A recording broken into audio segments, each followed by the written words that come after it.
এইটো গঁড় বাগানত গঁড় আছে বিৰাট চাত দেখোন বিৰাট ডাঙৰ এই ডাঙৰ আছে দেখিছা নাই আকৌ বহি দিলে এই নলাতে আছে শুই উঠাৰ পিছত মানে আল্লাহ এটা শুনি আছো গড় আহিছে গৈ আহিছে তাৰপিছত আহিছো টাউনতে আহিছো বহুত মানুহে কথা পাতি আছো তাৰপিছত এওঁৰ দোকানত আহিছো চৌকা টকা চব উল্টাই থৈ গৈছে তাৰ পৰা সৰু এটা ফিচাৰী আছে সেইটো খোজ আহি একেবাৰে বাগানত আহি সোমাই গৈছে এতিয়া আমি বাগানত আহি চাই আছো বাগানত আছেও এতিয়াও ফৰেষ্ট মানুহৰ থিয় হৈ আছে ফৰেষ্ট মানুহ বাৰু চেষ্টা কৰি আছে খেদিবলৈ কিন্তু আমাৰ মানে ভাগ্য ভাল এটা কাৰণতে যে আৰু অন্য কিবা অনিষ্ট কৰা নাই এতিয়ালৈকে বস্তুটো ইয়াতে সোমাই আছে বন বিভাগে কি চেষ্টা লয় আৰু আজি ৰাতিটো চাগে কি হয় যদি আজি দিনৰ ভিতৰত খেদিব পাৰে তেতিয়া ভালে মানুহৰ ৰাইজৰো মন সন্তুষ্ট হ'ব নহ'লে ৰাতিটো পেচাব কৰিবলৈ ওলাবলৈ মানুহৰ ভয় লাগে না এই টাউন পাই গৈছে ধেমালি কথা নেকি দুইজনৰ অনিষ্ট কৰি আহিছে অলৰেডি টাউনৰ পৰা হয় পাকিনৰ পৰা এটা গঁড় আহি আমাৰ জয়পুৰ বাগানত ইতিমধ্যে তেওঁ আশ্ৰয় লৈ আছে আৰু আমি গম পোৱা মতে গঁড়টো গৰ্ভৱতী আছে আৰু গহপুৰৰ বিভিন্ন প্ৰান্তত এই গঁড়টোৱে বহুত ৰাস্তাত ঘূৰি আছিলে আৰু প্ৰত্যক্ষদৰ্শীয়ে দেখা পোৱা গৈছে আৰু আমি গাঁওবাসী ৰাইজে এটাই অৱগত কৰিব বিচাৰোঁ প্ৰশাসনক চৰকাৰক যে গঁড়টো ইতিমধ্যে ইয়াৰ পৰা উদ্ধাৰ কৰি লৈ যাব লাগে আমি গম পোৱা মতে DFO আৰু DFO ইয়াতে আহি উপস্থিত হোৱা নাই ৰেঞ্জাৰো আহি উপস্থিত হোৱা নাই গাঁওবাসী ৰাইজ যথেষ্ট আতংকিত হৈ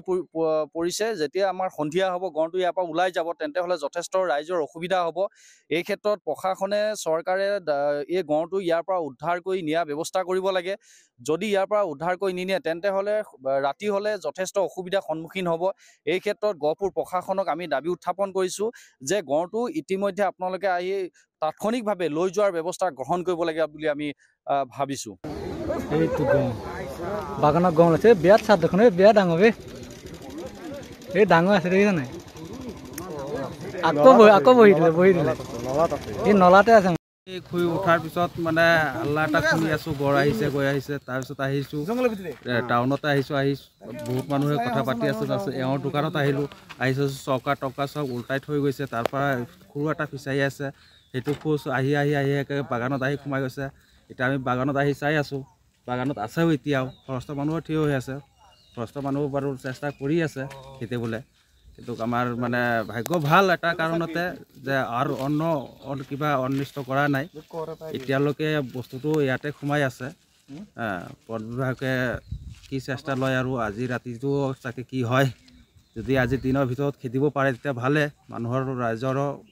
মন সন্তুষ্ট হ'ব নহ'লে ৰাতিটো পেচাব কৰিবলৈ ওলাবলৈ মানুহৰ ভয় লাগে না এই টাউন পাই গৈছে ধেমালি কথা নেকি দুইজনৰ অনিষ্ট কৰি আহিছে অলৰেডি টাউনৰ পৰা হয় পাকিনৰ পৰা এটা গঁড় আহি আমাৰ জয়পুৰ বাগানত ইতিমধ্যে তেওঁ আশ্ৰয় লৈ আছে আৰু আমি গম পোৱা মতে গঁড়টো গৰ্ভৱতী আছে আৰু গহপুৰৰ বিভিন্ন প্ৰান্তত এই গঁড়টোৱে বহুত ৰাস্তাত ঘূৰি আছিলে আৰু প্ৰত্যক্ষদৰ্শীয়ে দেখা পোৱা গৈছে আৰু আমি গাঁওবাসী ৰাইজে এটাই অৱগত কৰিব বিচাৰোঁ প্ৰশাসনক চৰকাৰক যে গঁড়টো ইতিমধ্যে ইয়াৰ পৰা উদ্ধাৰ কৰি লৈ যাব লাগে আমি গম পোৱা মতে DFO আৰু DFO ইয়াতে আহি উপস্থিত হোৱা নাই ৰেঞ্জাৰো আহি উপস্থিত হোৱা নাই গাঁওবাসী ৰাইজ যথেষ্ট আতংকিত হৈ পৰিছে যেতিয়া আমাৰ সন্ধিয়া হ'ব গঁড়টো ইয়াৰ পৰা ওলাই যাব তেন্তে হ'লে যথেষ্ট ৰাইজৰ অসুবিধা হ'ব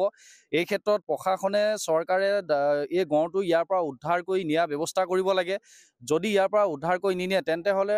ৰাতি হ'লে যথেষ্ট অসুবিধাৰ সন্মুখীন হ'ব এই ক্ষেত্ৰত গহপুৰ প্ৰশাসনক আমি দাবী উত্থাপন কৰিছোঁ যে গঁড়টো ইতিমধ্যে আপোনালোকে আহি তাৎক্ষণিকভাৱে লৈ যোৱাৰ ব্যৱস্থা গ্ৰহণ কৰিব লাগে বুলি আমি ভাবিছোঁ